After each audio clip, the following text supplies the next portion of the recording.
Hello there everybody and welcome to another Black and White 2 Wi-Fi battle.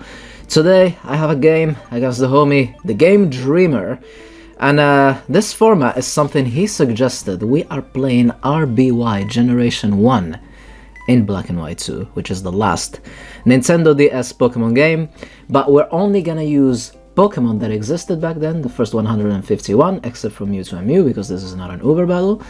No items, and only the attacks that existed back then. So this should be interesting, and I hope you guys will enjoy. Definitely something new to try out on this format. So let's get this battle started. So dual disc on.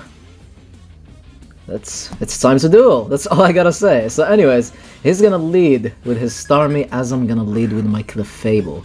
Clefable has the ability, it makes you take no recoil damage from Double Edge. That's why I'm going all out with Double Edge. He's gonna switch out into his Snorlax, and the Generation 2 Beast isn't gonna appreciate these Double Edges even without my Life Orb. Because again, we're playing without items.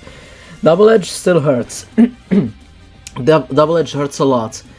Oh my god, he's gonna go for a Mega Kick, but again, Clefable skillfully dodging it, and Double Edge will be able to get rid of this huge threat with a crit that didn't matter. Oh my god. Snorlax could have been such a problem, but Clefable was like, you stop right there. So in comes his Nintendo Cup 97. I know the the Lovely Kiss is coming, so I was like, okay, let's switch into Starmie. I have Natural Cure if I want to switch out and save it for later, but Starmie is just gonna say no. It's just gonna avoid it. I'm gonna try to paralyze the Jinx, but Dreamer is gonna switch into his Rhydon, actually predicting it. I guess he predicted Starmie to go for an electric type attack, and then he's gonna switch out predicting my water type attack, and he's gonna go back. I mean, he's gonna reveal his own Starmie, and the Surf isn't gonna do much, especially because I'm a bulkier kind of Starmie. I'm not super offensive. That's why he's gonna be faster. He's gonna hit me with the Thunderbolt, and let's see how much damage this Thunderbolt is gonna do. And we managed to take it. Again, I'm more bulky, and at the range of HP is that, I was like, super effective Thunderbolts. Is it gonna be enough because he's offensive? No! He's gonna barely survive, so I'm gonna predict another Thunderbolt, and I'm gonna go into my Jolteon, because Jolteon does have the Volt Absorb. And yeah, Superstar. I'm the Superstar, I have the star. That's besides the point. Volt Absorb, not gonna do much. I mean, I'm not gonna take anything from Thunderbolts because of the Volt Absorb. And then I'm gonna predict the Rhydon, so I'm gonna go for Toxic. I didn't want it to go back into my own Starmie, just in case he decides to stay in with his Starmie. Didn't want it to risk it. Like, I felt like going for Toxic was the safest play, and as you said, yeah, Hidden Power Ice. Hidden Power doesn't exist in general, because we're only playing with moves that existed in Gen 1. So this format is quite interesting, I have to say. So he's gonna go for Substitute. I expected him to go for Rock Slide, because he saw on the team preview that I do have a Dragonite, so that's why he went into my Machamp, but he went for the Substitute. I went for Earthquake. This Machamp doesn't have Stone Edge, he has Rock Slide, and he doesn't have Dynamic Punch, he has Submission, because those were the moves that existed in Gen 1. Dynamic Punch didn't exist, so yeah.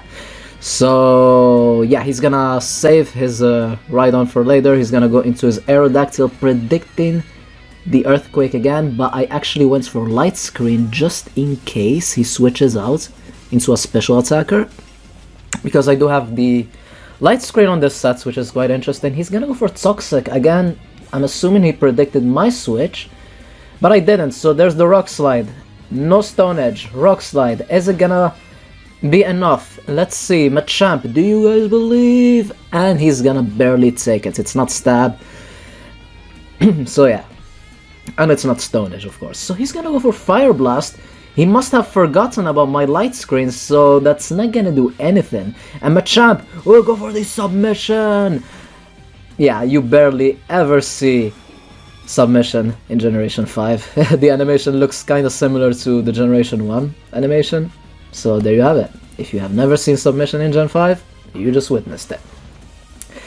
In comes Gen 1 OU, one of the best Pokemon in the Gen 1 OU format. Definitely, definitely. And the Body Slam will give him the kill. And now it's time. You know damn well I had to bring in Dragonite. Get yourself a Dragonite every time. So there's the Body Slam. Luckily no paralysis. I'm gonna go for Agility. Dragon Dance didn't exist. So there you have it. Agility Dragonites. Classic Dragonites with Agility. The light screen is gonna go out. That's bad because Tauros could have Ice Beam or Blizzard or something like that, but we're just gonna fly out of there. He's gonna keep going for Body Slam, so I'm assuming he's all physical. So there you have it. Fly. How much is it gonna do? I'm assuming it's a 2-hit KO, and yes it is. It is a 2-hit KO. At the range of HP he's at, I should have went for Waterfall or something like that, just to be safe, but I went for Fly. Let's go for Fly. Let's believe in Dragonites. Body Slam still didn't score the paralysis for him, luckily. And there's the Fly, and that will unfortunately miss. And that's gonna allow him to take down my Dragonites. You just gotta love missing moves like Fly, like Draco Meteor, stuff like that. Hyper Beam. Those kind of moves, when you miss them, you just... but it's fine. It's fine. We have the Earthquake on our Dugtrio, which is faster, and that's gonna be the kill for Dugtrio. Arena Trap, you cannot escape your fate. And now in comes the Jinx. And Jinx, I'm adamant Dugtrio. I don't have the choice band, so I was like, I'm probably gonna leave him really low in health. Let's see how it goes. But no, Dugtrio was like, I'm just gonna get rid of this Jinx. Like absolutely nothing happened. That's what I'm gonna do, because I'm a Dugtrio. And I don't even need a choice band for this. And Rhydon is low in health. Earthquake at that range, I believe, it's gonna be a kill. It's gonna be a kill. Yeah, things are definitely less bulky in Gen 5 than in Gen 1 because of how the EVs and IVs worked. So yeah, and his last Pokemon is Starmie. I'm gonna switch out into Jolteon because Jolteon has the most epic Gen 1 move in the history of our sports. You guys can already guess which one it is. And Starmie is gonna go for Ice Beam, trying to go for that typical freeze that happens in Gen 1. But luckily it doesn't happen, and there you go, finishing the game with the Hyper Beam, because that's how the Gen 1 style is, and that's gonna be a good game, Dreamer. Hope you guys enjoyed. It was really fun. Stay tuned for, well, real Gen 1 battles and real Gen 5 battles, as well as Scarlet and Violet, because, yeah, no shame on that. I love Scarlet and Violet battles, but yeah, that's besides the point. Hope you guys enjoyed. Stay tuned for more, and allons-y.